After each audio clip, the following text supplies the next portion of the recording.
Hi everyone, this is Domini with Sexy Spirituality. So I wanted to record a video today, and today I'm writing about a comment that someone sent in, and the question was this. She says, how do you overcome the mainstream concepts of sexuality? So this is a really good question. So Rebecca, who sent this in, this is a response to your question, and this is a really good question, and there's a couple of different stages of development through this question. So the first one is know what they are. Most people operate with their relationships and with their romance the way they assume it has to go, and the assumptions are the key here, because assumptions are unconscious. That's what makes them assumptions. So if you assume that, I don't know, healthy love is between a man and a woman, or healthy love is between one man and one woman, or healthy love, looks like X, or looks like Y, or looks like Z, if you're not aware that that's how you think, then you will operate under that assumption unconsciously. You won't know that you're operating under it, so you will just assume, well, of course, obviously it's only one person, what's the alternative? Because you've never heard that there is an alternative. But there is an alternative. And whether or not it's popular, and whether or not people do it very often, and whether or not it's healthy, whether or not it's for you, those are all separate questions, but it is possible. So a lot of the work that I do is helping people become aware of their unconscious assumptions. And then once you become aware of those, then you can make your choices from there. So let's see, oh yeah, I could either be in a monogamous relationship with one other person, or I could be in a polyamorous relationship with several people who all know about it. That's what polyamory means. And then you can think, do I like that? No, I'm not comfortable with that feeling. I'm just going to stay with monogamy. That's what's right for you. So it's not that people should have one kind of relationship or another, or sexuality is this and sexuality is not this, because one person's sexuality looks completely different than another's. And both of those sexualities, let's say person A and person B who have sexuality A and B, they have the same relationship to their sexuality if it's healthy. So in other words, one person might be polyamorous and one person might be monogamous. One person might be gay or straight, say that. The point of your relationship with your sexuality is that it's right for you. If one person is living with someone of their same sex and doesn't feel right, that's not right for you. That's just not right for you. It says nothing about anyone else. This is about you and your relationship to your sexuality and how you decide you want that to be. So, first thing, assumptions. You need to find out what they are. This is what I do with my clients in coaching sessions. If you have someone that you know, if you can talk to friends, if you can write to me on my blog, read other people's blogs, watch videos, and sit in some meditation. What assumptions do you have? Here's a suggestion. Take a piece of paper and write down what relationships are. What do they look like? What does a stable relationship look like? And then write down everything, okay? And then go through it and ask yourself, see if you can get kind of objective, step back from yourself a little bit. I know I'm Mary from Michigan, and I'm 31, and I'm single, and I'm straight, but without all of that, how would you read that list? Okay, so if it says, for example, a relationship is between two people, what if it's more? You may not even have known that was an assumption that you had. And so, again, I'm not pressing one way or the other. It's just important to know what you believe, because your beliefs, your unconscious beliefs, have a huge impact on who you are. Huge impact on your behavior, on what you attract into your life for the secret people,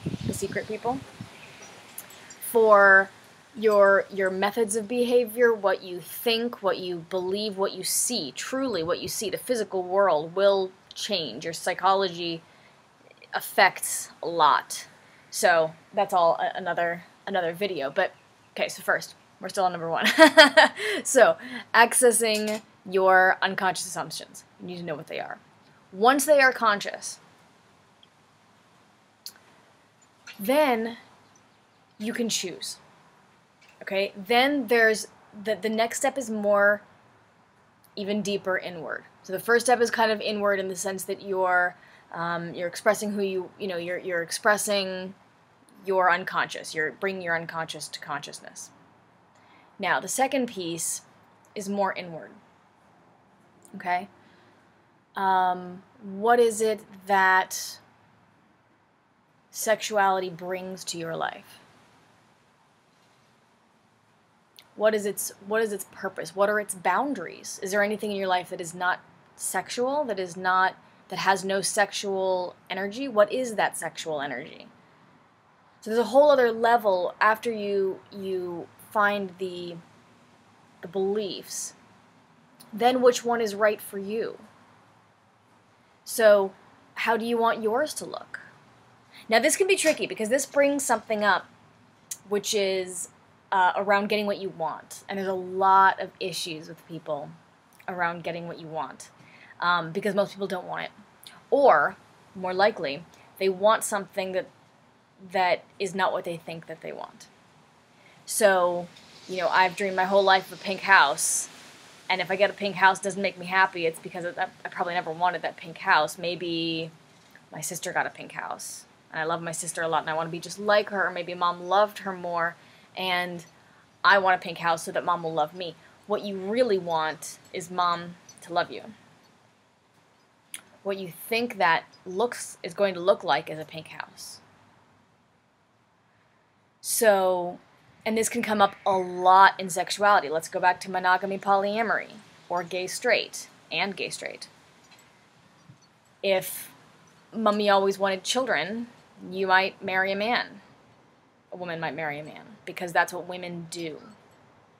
And that's a really important one. That surfaces a lot. That's what women do. Okay, so that's a belief, because not every woman does that. Not only does not every woman do that, but it's completely, when you're objective, when you're not in that particular belief system, it's completely neutral. Nothing outside of that belief system is judging women who don't do that. Nothing. Only people who have an issue in that area judge in that area. So you bring the things to awareness, you bring your beliefs around our question was, what are the mainstream concepts of sexuality? Right? Sorry, I lost the page. Here we go. How do you overcome the mainstream concepts of sexuality?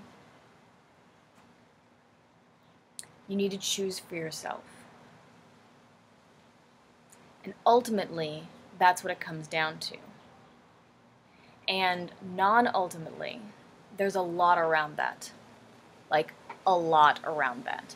So, and I'm emphasizing that because it's important you don't judge yourself for not being perfect right away, or not, you are perfect, for not having it all together the way you want it to be.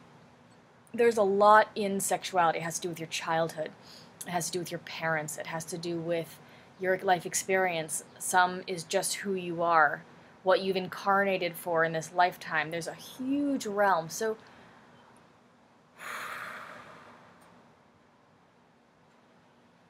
take a breath.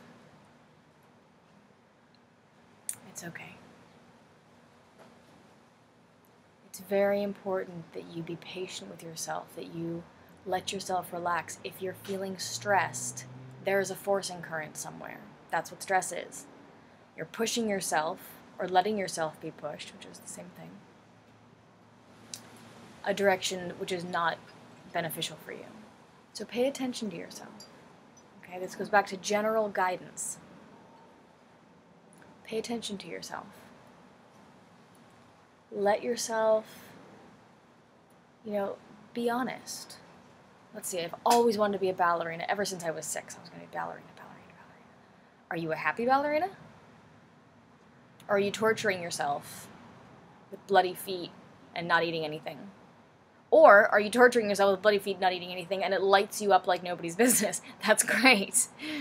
This has nothing to do with lifestyle, whether you're a ballerina or you're a bartender or you're a horseback rider. This has to do with following your path, finding your passion, and letting that come alive. And that is what will light you up. And that is where your sexuality is. That light, that passion. It's the same thing. It's the same material as your sexual energy. It's passion. It's life force. And so when you're faced with more traditional forms of sexuality, go inside. Does this fit me in this moment? Does that fit? Does that light me up? Do I feel excited when I hear that? Or do I feel excited when I hear something I've never even heard of? And be open to that.